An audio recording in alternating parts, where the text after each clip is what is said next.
Hello, everyone. Today we are chatting with Jewel Love, a licensed psychotherapist and founder and CEO of Champions Corporate Mental Health and Executive Black Men. Jewel is a native Californian and has become an expert in mental health and has helped countless of people navigate the stigmas associated with mental and emotional health.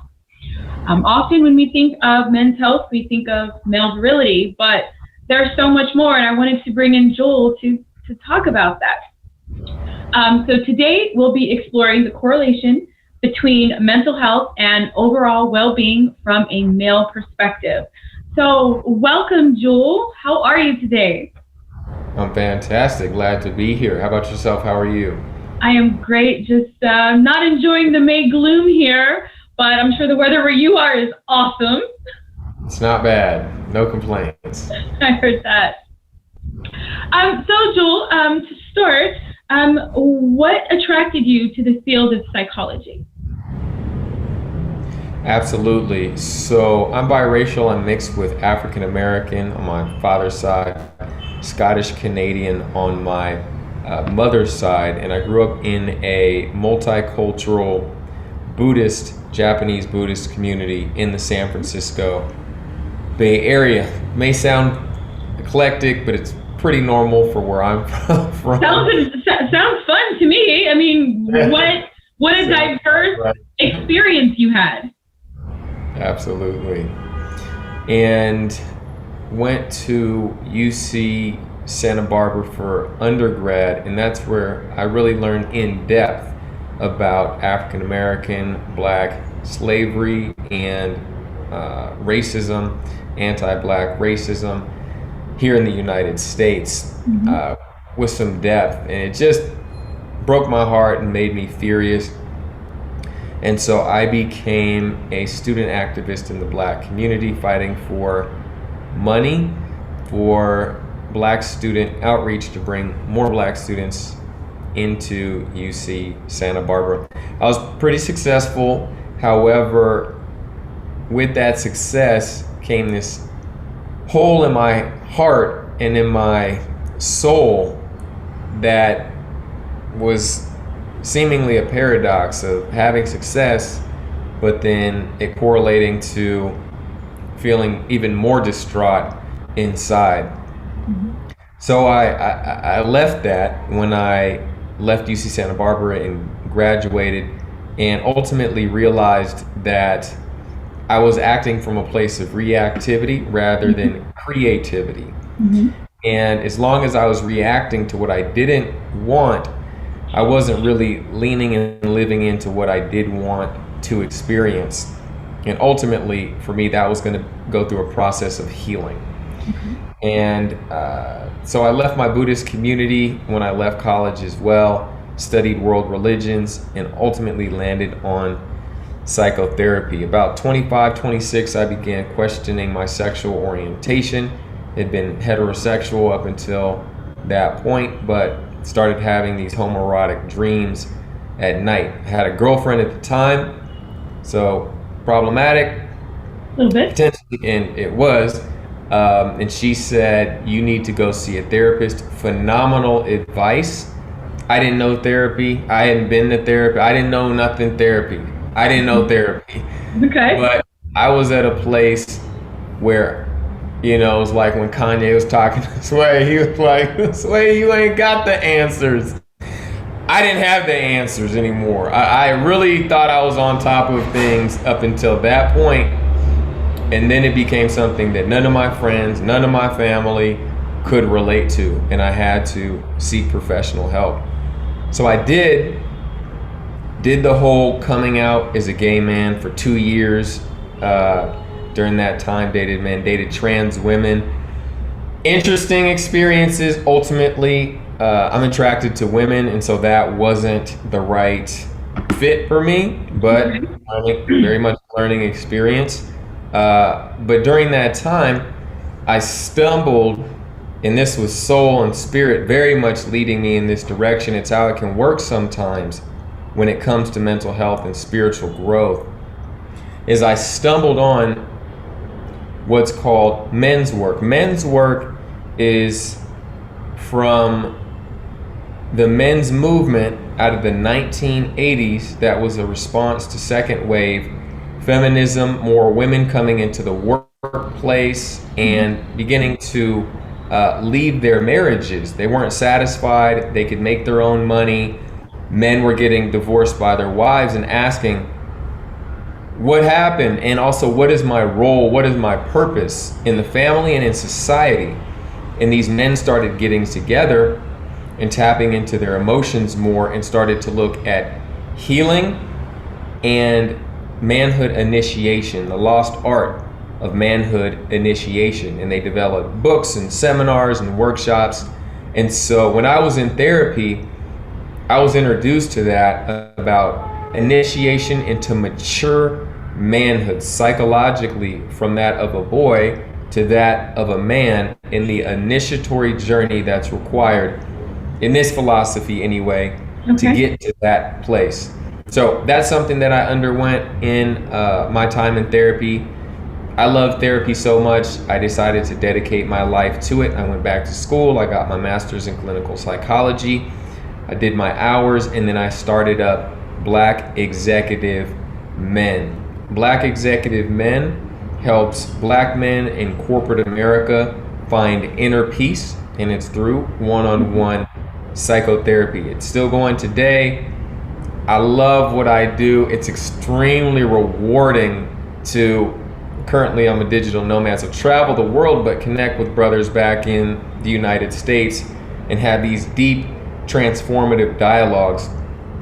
It's just purpose work and soul work, and it pays, and it pays well. So it's just that's perfect. That's what we all want, right? Firing on a lot of cylinders. And then I'll close. I know our conversation is focused on more around men's mental health, but just to kind of round it out, is seeing a need for mental health conversations and services in corporate America at large.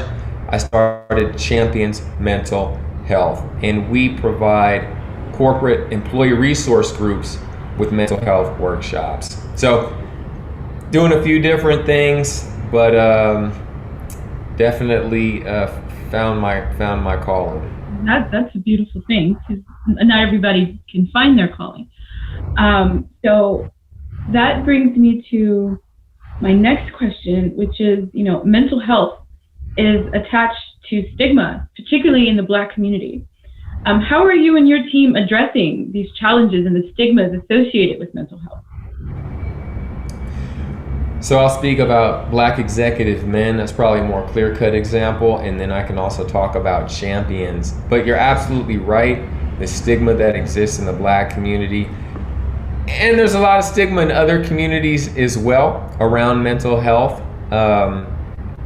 However, just being more culturally specific, for myself, I knew to reach an audience of Black men that I would have to market it, I'd have to present it in a way that spoke to their desires, it spoke to their identity and aspirations as Black men. So this is a joke I'm telling now. The name of my business is not Black Men That Struggle with Abandonment Wounds, .com. It's not attractive in general, and especially to my demographic. They're not going to pay for that so much.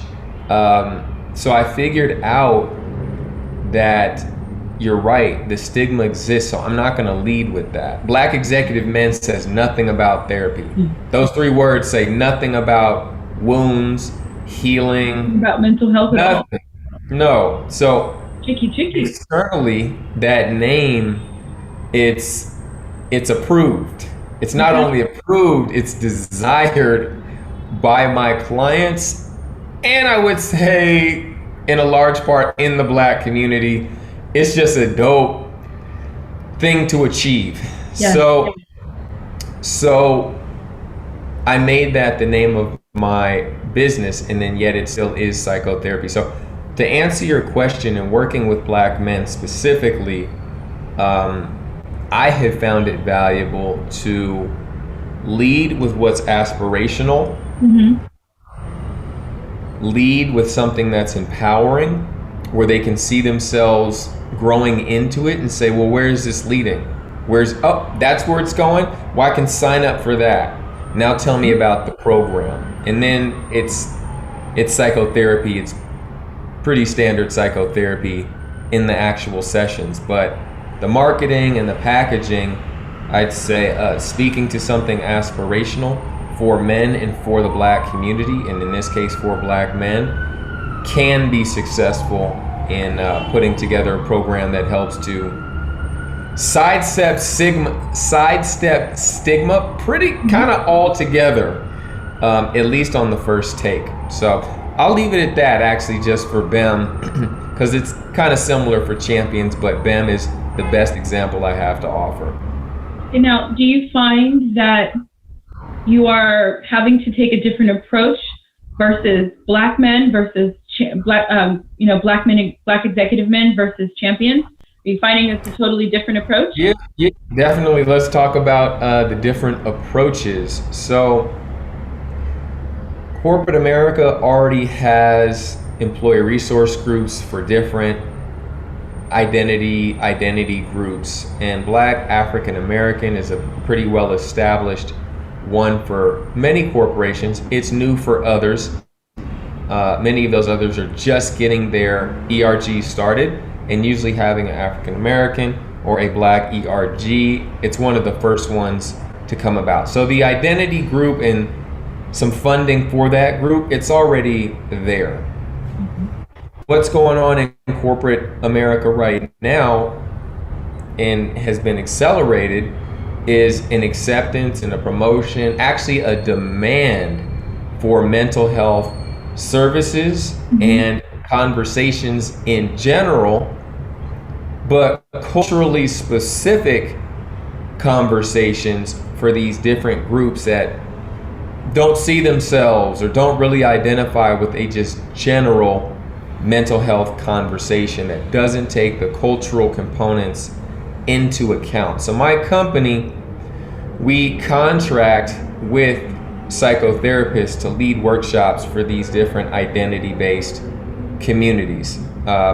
So the corporate community at large roughly knows that and reaches out because they already have, let's say, a Black ERG, and they want a presenter that can speak to it. So typically we're not dealing with too much preventative stigma by the time they reach us.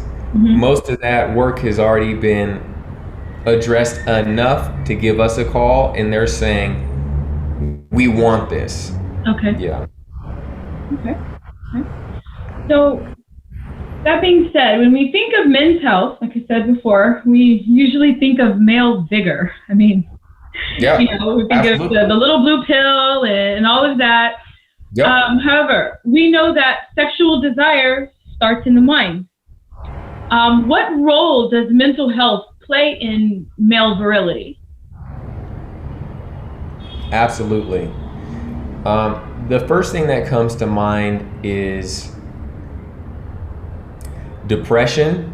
And if a man is depressed, he may not be in touch as much with his desire and his virility on the more physical plane of things.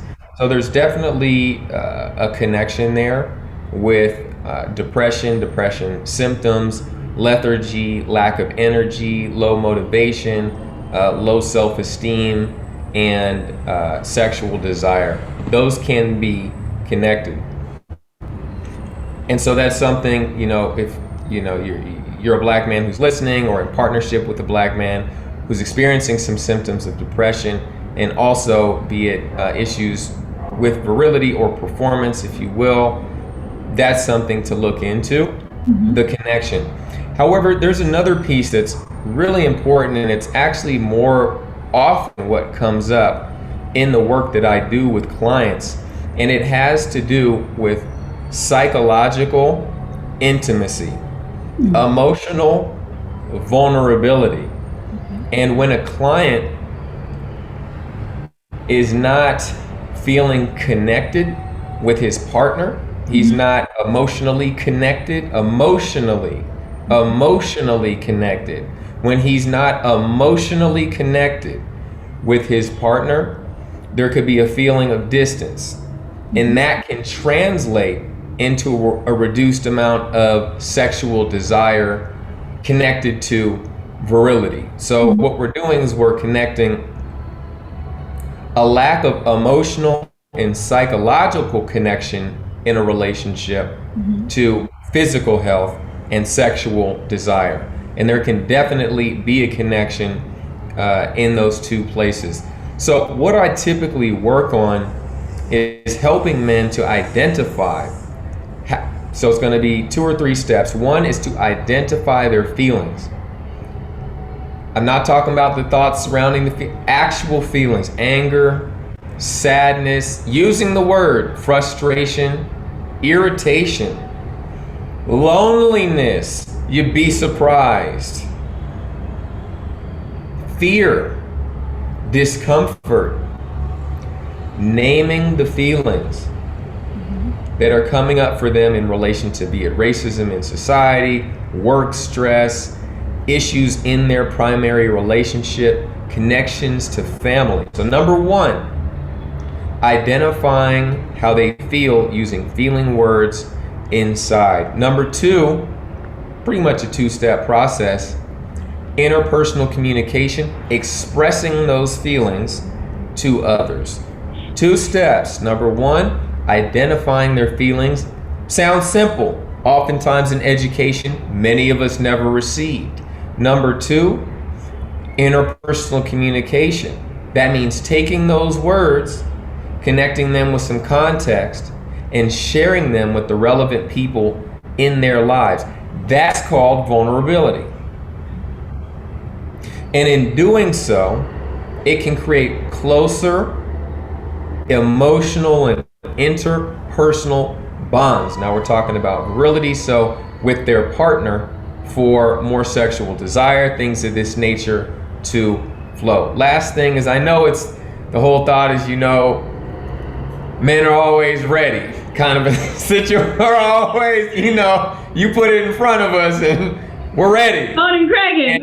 The reality of it is we're human beings, and while that can be the case, it is also the case that the emotional and psychological aspects, when we get into a real partnership, people really knowing and getting to know and seeing and being seen by someone over time, these are the things that really matter. So just wanted to share that perspective as well. No, I love it. I love it. So in your work, what have you observed as the biggest challenges to overall men's health?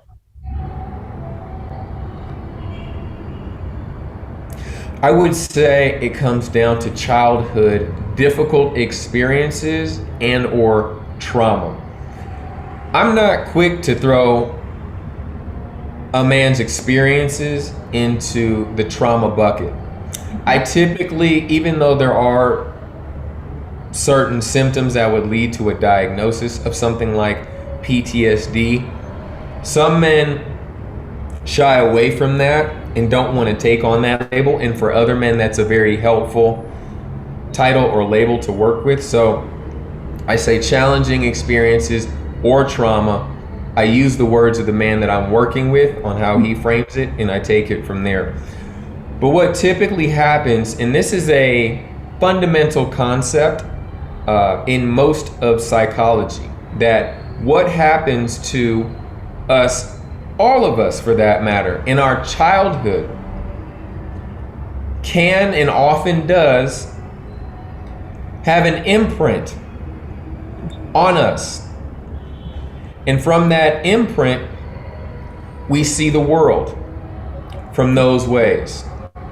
So keeping it very simple, and for the folks listening, your experience may be different, and that's fine, and I welcome that as well. But when somebody, let's say, has some challenges, let's say a parent, leaves, or they were abused physically, sexually, emotionally as a child, it can produce some hesitations around healthy relationships and bonding, be it with with other men, or a primary partner, whatever gender that person may be, as a teenage or adult. And so it's important to expand it from just relationships to career aspirations, to purpose alignment, to self-esteem, to self-realization, as in the purpose for why they are here uniquely on this earth, in the gifts that they have to contribute in this lifetime. All of these areas can be negatively impacted, can be limited, can be stopped, can be stunted because of difficulties that they experienced in childhood. So that's what I work on quite a bit with clients, is going back 5 years old, 7 years old, 9 years, 11, 13, 15, 17 years old, when these challenging experiences happened, and helping them to process it. And process it just means making meaning and healing from these difficult experiences. And there's different tools that we use as therapists. I've named some already: emotional literacy, interpersonal communication. But going through a process with them where they can heal, actually go back psychologically. They can't, we can't, I can't change their past. It is what it is. But we can help them heal from these challenging scenarios so that they are free to show up whole, empowered, alert, strategic, with the tools in their tool belt to bring people in as need be, and to push energies away that are not good for them as well. So when the question is asked, what are some of the biggest things that impact negatively men's health, in this case Black men's health, but it could be more generally than that easily, it's actually these childhood experiences and teenage experiences that are driving them as grown men today. Okay. That is that childhood trauma that we never address truly. Most people don't, oh, that happened when I was a kid, I'm over that. But they don't realize how influential those experiences are even when you're an adult. So I can completely understand what you were just saying. And given today's social climate with, social justice and eco-diversity and Black Lives Matter and all of these things being stirred up, what direction do you see the role of mental health playing in the overall, field of wellness programs?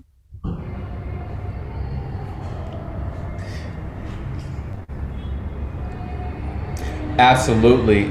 Fortunately, there's also a mental health movement in the Black community happening right now as well. So when we look on social media, we look at celebrities, athletes, ball players, in the corporate sphere, rappers are beginning to talk publicly about their traumas, their trials, their tribulations, and also very directly about them going to therapy. So not just the challenges, which are great, to be able to be transparent about that. Why? For others to see and say, you know what, I've had some challenges too, and it's okay to talk about them. It's okay to put it out there. You don't have to be ashamed. But the second part is crucial, equally as important: how to get help.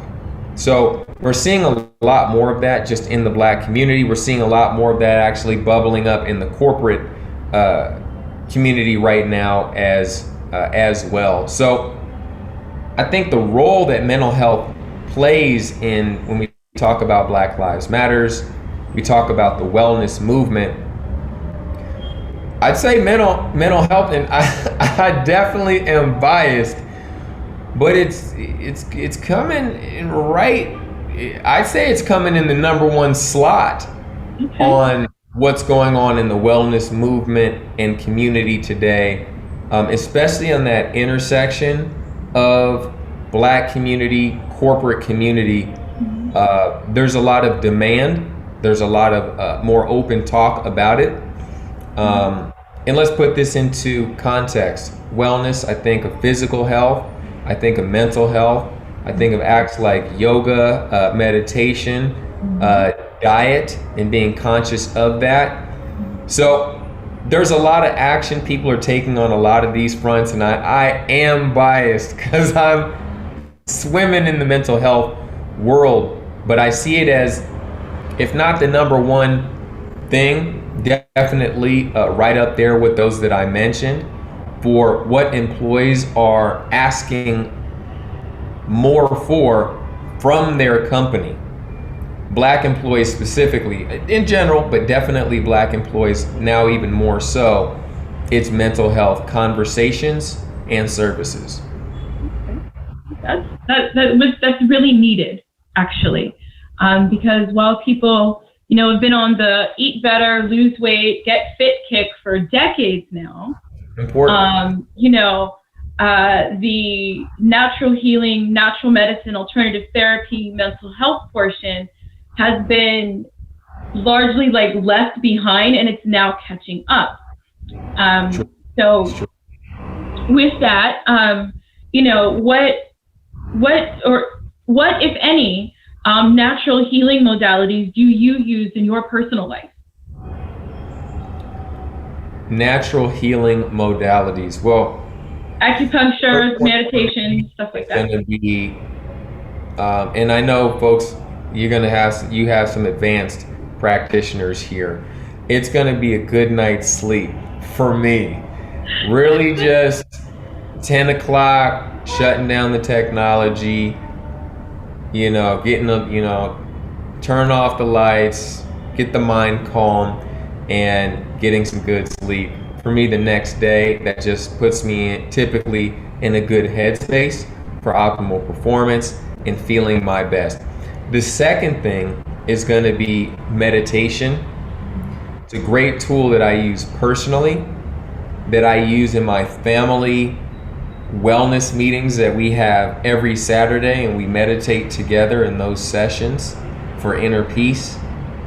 And it's something that's woven into Black Executive Men. We have a monthly men's online wellness gathering, and we meditate in there. And it's also used in every champions workshop that we lead. We start off with a few practices, and one of those is meditation. So those would be the top two. The third would be around something we talked about, diet, and making sure that I'm intaking the right foods, right nutrients that help me feel great about my energy levels and my emotions as well. Wonderful. And by the way, your sleep routine, there's actually a name for that. It's called, you have good sleep hygiene. Sleep hygiene, absolutely. Yes, absolutely. You have good. That is a thing, and it sounds like you have excellent sleep hygiene. Well, I'm a work in progress. Are we all? We all are. So, again, thank you for sitting down with me today. Everything you said was useful, insightful, informative.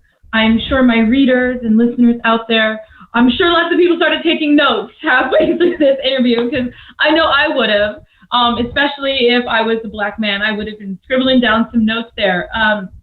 So once again, I offer you a shameless plug. So feel free to tell everyone how to reach you, how to contact you, where to find you. Okay. So let's start off with Black Executive Men. This is for Black men in corporate America. If you're seeking out one-on-one psychotherapy or one-on-one coaching please contact me at www.blackexecutivemen.com. It's spelled exactly how it sounds, blackexecutivemen.com. If you are an HR leader or a benefits manager or a wellness coordinator or a diversity leader within corporate America, oftentimes these are Fortune 1000 companies, but it does not have to be, and you want to bring in a mental health workshop for your employee resource groups or surrounding diversity mental health, please contact us at championsmentalhealth.com. That's champions with an S, mentalhealth.com, and we'd love to see if we can be of support to you. Yes, well, thank you. And all of this information you can find in the description box below. If you're reading this, at the end of this transcript, all of Jewel's information will be available. So thank you so much, Jewel, for your insights and for your time. I appreciate it. I loved when I saw you speak last year, right before the pandemic happened. I thought you were an amazing speaker then, so I'm really excited to sit down with you today. And hopefully we can talk again soon. I'm sure there are lots of topics under wellness and mental health that we could cover. So everyone, thank you for joining us. Stay safe, wear a mask, be well, and live naturally.